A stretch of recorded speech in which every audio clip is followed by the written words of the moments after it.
অনেক চেষ্টা করেছি কিন্তু কিছুতেই ইবাদতে স্বাদ পাচ্ছি না।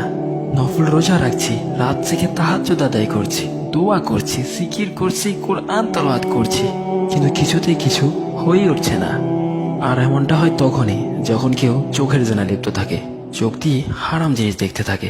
চোখের জানা এত ভয়ঙ্কর একটি পাপ যা আপনার ইমানকে করে ফেলছে দুর্বল থেকে দুর্বলতর, যার প্রভাব বিস্তার করছে চিন্তারত অবস্থায়। বান্দা যখন তার রবের সবচাইতে বেশি কাছাকাছি থাকে তখনই চোখের সামনে ভেসে ওঠে, চোখের সামনে অবলীলায় ভাসতে থাকে উলঙ্গ দৃশ্যগুলো।